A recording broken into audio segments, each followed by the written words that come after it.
I'm Tom Baker, this is Chasing Cars, and this is our second episode of everything that happened this week in the world of cars. The Hyundai Ioniq 5 got a price for Australia. We saw the new Toyota Tundra Hybrid, which may donate its electrified powertrain to the Land Cruiser, and the Nissan GT-R got a stay of execution.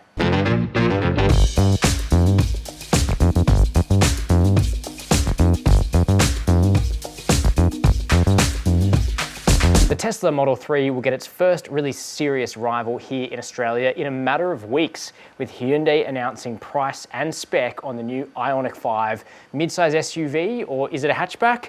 It's kind of hard to say. Even having seen it in the flesh myself a number of times, it really is a vehicle that crosses between segments. Either way though, you'll pay $71,990 plus on-road costs here in Australia for a rear-wheel drive Ioniq 5, with the all-wheel drive dual motor version attracting a premium of a few grand. Either way, that's definitely a level that plays in the same ballpark as the Tesla Model 3 and the forthcoming Tesla Model Y, which still hasn't received a price for Australia years after we first found out about the model.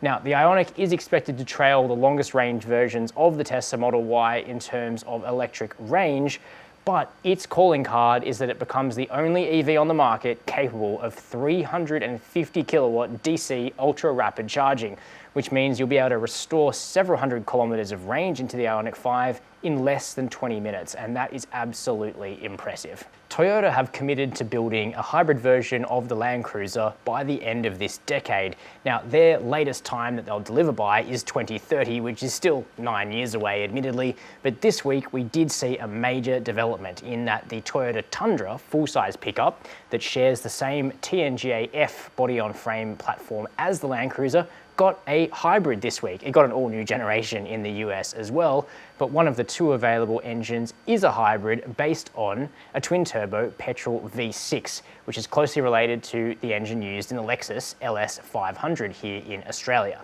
Now, overseas, there is a petrol version of the new Land Cruiser 300 series, but here in Australia, we only get the 3.3-litre diesel V6. Now, personally, I reckon it's quite possible that Toyota will adapt the Tundra's iForce Max hybrid system for the diesel engine. But if they don't, and they choose to offer a petrol hybrid Land Cruiser in Australia instead, we can expect the same stonking 325 kilowatt and 790 newton meters of torque that the Tundra hybrid generates, and that will certainly put a hybrid Land Cruiser ahead of the turbo diesel equivalent here in Australia. Is a hybrid Land Cruiser something you'd like to see? Or do you think Toyota should experiment with something like a hydrogen fuel cell for the Land Cruiser? You can let us know down below. Mid-size SUVs continue to be Australia's favourite type of family car, favourite type of car in general, and this week we got a bit of clarity on when we can expect to see various popular mid-size SUVs pop up in Australia. For those waiting for the new Nissan X-Trail, a much better looking car than the outgoing version in my subjective opinion, the wait is going to persist for a lot longer, with Nissan only confirming to us this week that we should expect the new X-Trail in Australia in the second half of 2022, so at least 6 to 9 months away from now. On the other side of the ledger, the Hyundai Tucson, which has been in very short supply since the current NX4 generation launched in this country, is now in good supply, with hundreds of the popular N-Line variant sitting on dealership forecourts available for you to buy now. The Toyota RAV4, the most popular vehicle in the country, continues to be very thin on the ground, particularly now that a 2022 facelift has been announced. Have you been contacted by your dealer to convert your order to a facelift? Let me know down below this video if you have.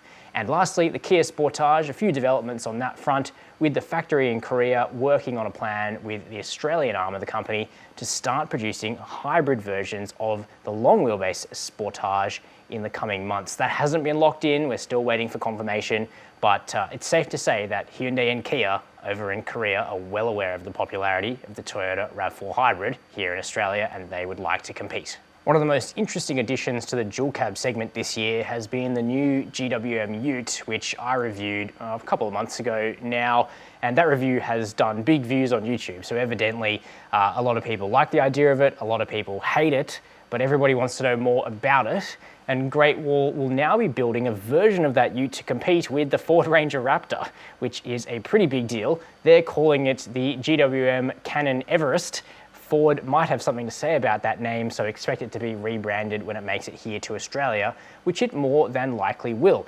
Now, there are a bunch of interesting changes to the Canon Everest. It gets a winch on the front end rated to pull 4.3 tons. It also receives a proper transfer case instead of the Borg-Warner four-wheel drive system that's fitted to the regular car that does enable you to drive in all-wheel drive all of the time, which is something that a lot of people like about the GWM Ute. Now, on the relatively blurry pictures we've seen of the Everest so far, there doesn't look to be a massive change in tyre size. That's something that would probably change if they aim to bring the car to Australia so that it can compete more squarely with vehicles like the Raptor and the Nissan Navara Warrior, because this is a punishing market, and we do have standards when it comes to these special edition off-roading specs of utes, and GWM will need to take it quite seriously in order to compete properly. Most of the time when a car gets crash tested here in Australia, what actually happens is ANCAP Safety, our local crash testing outfit, borrows figures or translates figures across from Euro NCAP. That isn't the case for the Toyota Yaris Cross, a small SUV that we ran as a long-termer here at Chasing Cars for a few months recently.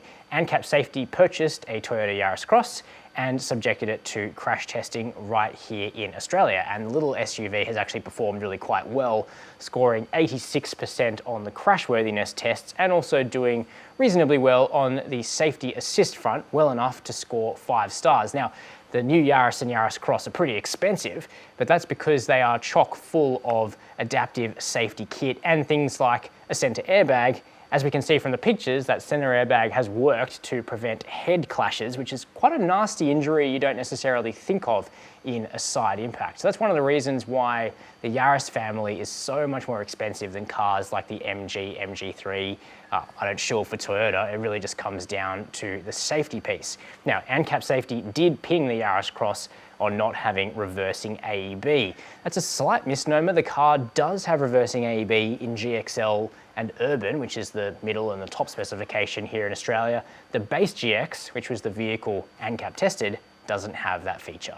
Last week, I spent some time telling you guys about Australian design rules and how they're killing off a bunch of really desirable sports cars, mainly in the next couple of months, as Australia moves its safety regulations well beyond Japan and Europe. So cars like the Alpine A110 are going, the Lexus IS and RC have already been killed off.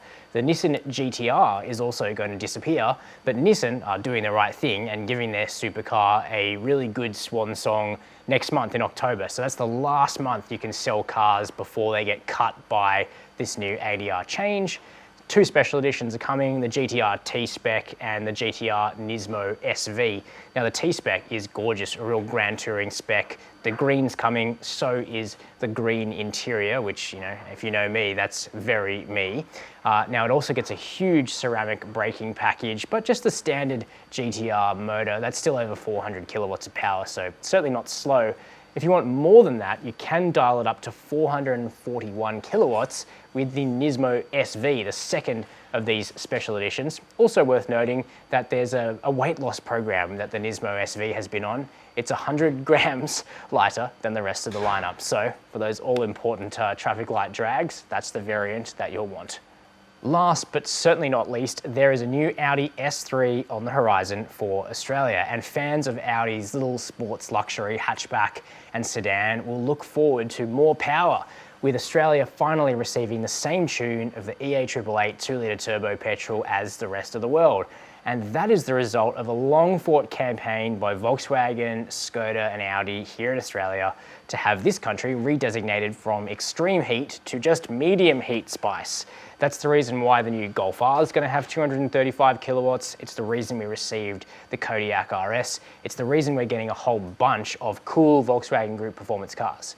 Now, on the S3's front, that means the power has been dialed up to 228 kilowatts and 400 newton meters of torque, the same outputs that you get in the rest of the world. We were stuck on 213 kilowatts for quite a while with the previous generation S3. Prices are up, $69,900 for the hatch, $72,400 for the sedan, but equipment has also increased with the S3 for the first time, getting items like electric seat adjustment, which is something a hatch at this level should have had quite a while ago. There's also fine Napa leather in the interior, You can also add a Premium Plus pack that gives you a bunch of extra desirable items like a sunroof and a heads-up display. When's that car coming? Early 2022. Well, thanks very much for joining us for another edition of This Week in Cars. Hopefully you guys are enjoying these news wraps. I'm certainly enjoying delivering them, and I really do refer you to the great work of our excellent team of motoring journalists at Chasing Cars, who pumped out 36 stories about the car industry this week over at chasingcars.com.au. If you haven't subscribed to our monthly email newsletter, I also encourage you to do that. You get a free Chasing Cars sticker sent to your house, at least if you live here in Australia. That's something worth doing, in my opinion. Also, make sure to follow us on the socials. Really help us get the word out there. And if you haven't subscribed, do so below the video. We're so close to 100K, it's going to make a real difference. And as always, thanks for watching Chasing Cars.